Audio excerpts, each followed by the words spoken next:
अस्सलाम वालेकुम व रहमतुल्लाहि व बरकातहू। मैं अभी हमारे क़ायद जनाब बैरिस्टर असदुद्दीन अवैसी साहब के साथ गाड़ी में आ रहा था और उनको ये बता रहा था कि असद भाई देखिए कि एक वो वक्त था कि मुंबई में जलसे नहीं लिए जा सकते हैं, तुम इस इलाके में नहीं आ सकते हैं, यहाँ पर पुलिस वाले परमिशन नहीं देते हैं, कहीं पर पुलिस परमिशन देकर कैंसिल कर देती है। और आज अल्हम्दुलिल्लाह ये वक्त आ गया है कि मुंबई के हर चौराहे के ऊपर, हर खंबे के ऊपर, हर दीवार के ऊपर मेरे क़ायद बैरिस्टर असदुद्दीन अवैसी साहब की तस्वीर नजर आ रही है। मैं बहुत बहुत शुक्रगुजार हूँ हमारे मलाड के मजलिस की पूरी टीम का, हमारी बहन रिजवाना ईसा का, नासिर कुरैशी साहब का और इरफान खलीफा साहब का। मुझे बता रहे थे कि बहुत तकलीफें दिए हैं, कई जगह के ऊपर पोस्टर्स और होर्डिंग्स फाड़ने की कोशिश की गई, कई जगह के ऊपर फाड़े हैं। तो जिन्होंने भी ये जुर्रत की है उनको इतना बता दूं कि हम इतने भी शरीफ नहीं है।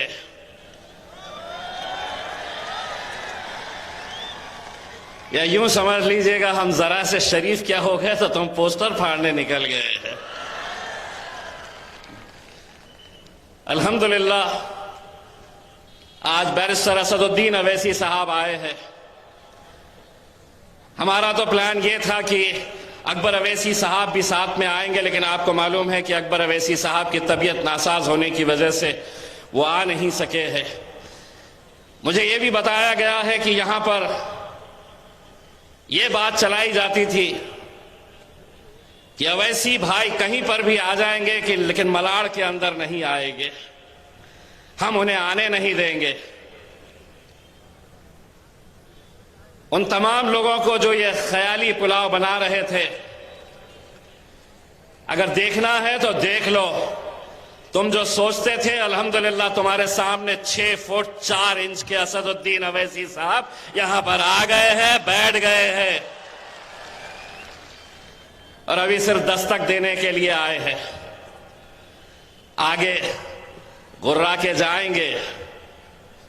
वो जमात नहीं है हम कि जो गुलामों की तरह काम करती है। मजलिस इत्तेहादुल मुस्लिमीन अगर आज पूरे मुल्क के अंदर फैली है, अगर आप इतनी मोहब्बत के साथ बैरिस्टर असदुद्दीन अवैसी साहब से मोहब्बत करते हैं तो वो इसलिए कि पूरे मुल्क के अंदर सिर्फ एक शख्स है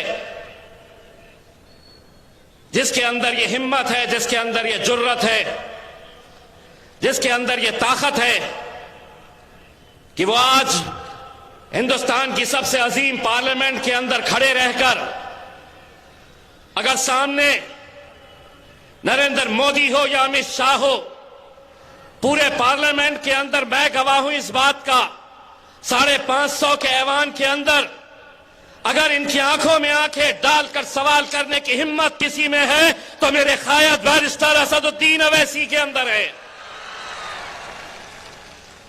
बाकी तो पूरे लल्लू पंजू है भाई। और ये जो है ना, इनके अम्मा ने बोली बैठो तो पूरे बैठ जाते हैं, खड़े रहो तो खड़े हो जाते हैं। मुझे एक बात यहां पर बताई गई है कि मालवनी इलाके के अंदर बहुत सारी गरीब बस्तियां हैं, लेकिन मालवनी की पहचान किस बात के लिए हो रही है? तो नशे के कारोबार के लिए हो रही है। मैं मालवनी की पुलिस को यह बताना चाहता हूं, अगले कुछ दिनों का हम वक्त दे रहे, अगर ये कारोबार आपने बंद नहीं करवाए तो इम्तियाज जलील खुद आएगा यहां पर मालवनी में ये नशे का कारोबार बंद करने के लिए। मैं मालवनी पुलिस के तमाम वरिष्ठ अधिकारियों को यह कह रहा हूं कि हम अपनी आंखों के सामने हमारी नौजवान नस्ल को बर्बाद होते हुए नहीं देख सकते। और कोई साथ दे ना दे, मेरी माएं और बहनें मेरे साथ पूरी ताकत के साथ खड़े रहेगी। मैं तमाम मजलिस के जिम्मेदारों को यह कहता हूं, रिजवाना जी एक एक घर में जाइए, मुझे बताइए किन किन इलाकों के अंदर, किस थाने के अंदर ये नशे का कारोबार चल रहा है। अगर कुछ दिनों के अंदर अगर ये बंद नहीं होता है पूरी तरीके से, मालवनी की आवाम, नौजवानों, बुजुर्गों, मेरी मां और बहनों, मैं तुम्हें इतना यकीन दिलाता हूं, मालवनी की सड़कों के ऊपर इतना भव्य मोर्चा नहीं देखे होंगे जितना मोर्चा हम निकालेंगे यहां पर, और उसमें आप लोग हमारा साथ देंगे। मुझे मालूम है कि आज इस मुल्क के अंदर एक साजिश के तहत नशे का कारोबार इन बस्तियों के अंदर खोला जा रहा है। यकीन मानिए, अगर पुलिस चाही, सरकार चाही, प्रशासन चाहा, 24 घंटे के अंदर ये बंद कर सकते हैं। लेकिन कहीं ना कहीं ये नौजवान नस्ल बर्बाद होना, नशे का लत लगाओ इन्हें, ये किसी काम के नहीं रहना, ये सब साजिश के तहत अलग अलग शहरों के अंदर ये देखने को मिल रहा है। मुझे यकीन है यहां की पुलिस इस बात को संजीदगी से लेगी और ये कारोबार बंद करेगी। अगर नहीं करेगी तो इम्तियाज जलील सड़क के ऊपर उतरेगा और यहां पर एक भव्य मोर्चा निकालेगा, पुलिस के खिलाफ निकालेगा कि तुम नहीं बंद कर रहे। और अगर तुम कह दो कि हम नहीं बंद कर सकते, तो हम में इतनी ताकत है कि हम भी जाकर उसे बंद करवा सकते हैं। मेरे भाइयों, ये बहुत ही संजीदा मसला है और इसके ऊपर हम सबको बहुत ही गौर के साथ इस बात को सोचने की जरूरत है। मैं सिर्फ इतना कहना चाहूंगा कि आज जो हालात है मुल्क के, उसे देखते हुए, आने वाला वक्त कैसा है उसे देखते हुए, समझते हुए, हम सब की जिम्मेदारी है कि हम अपनी जमात को मजबूत करें, बैरिस्टर असदुद्दीन अवैसी साहब को मजबूत करें।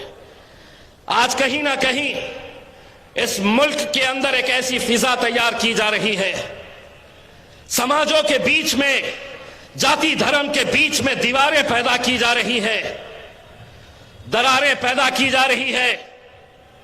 हर रोज टीवी के ऊपर कैसे कैसे बयान आ रहे। अब हालत यह हो गई है कि तुम्हें जिंदा जलाया जा रहा है, जिंदा नौजवानों को जलाया जा रहा है। लेकिन इतना होने के बावजूद भी कोई बोलने के लिए तैयार नहीं है, कोई लड़ने के लिए तैयार नहीं है। अगर तुम्हारी तरफ से कोई बोल रहा है, तुम्हारी तरफ से कोई लड़ रहा है, तो तुम जानते हैं कि वो सिर्फ बैरिस्टर असदुद्दीन अवैसी साहब है। लेकिन नहीं, मैं तो सेक्युलर हूं, मैं तो जाऊंगा, इसके साथ जाऊंगा। मेरा मालिक कौन? तो मेरा आका शरद पवार है। मेरा नेता कौन है? तो राहुल गांधी है। क्यों नहीं बोल रहे हैं? अगर वो तुम्हारे नेता है तो क्यों नहीं बोल रहे हैं? आज इस मुल्क के अंदर जो फिजा चल रही है, एक ऐसी फिजा है कि इस मुल्क के अंदर हिंदुओं को लगता है कि हिंदू खतरे में है। इस मुल्क के अंदर मुसलमानों को लगता है कि मुसलमान खतरे में है। जबकि हकीकत यह है कि धर्म का चश्मा, मजहब का चश्मा उतार कर देखो, मोदी, तेरे राज में तो सारा हिंदुस्तान अब खतरे में है।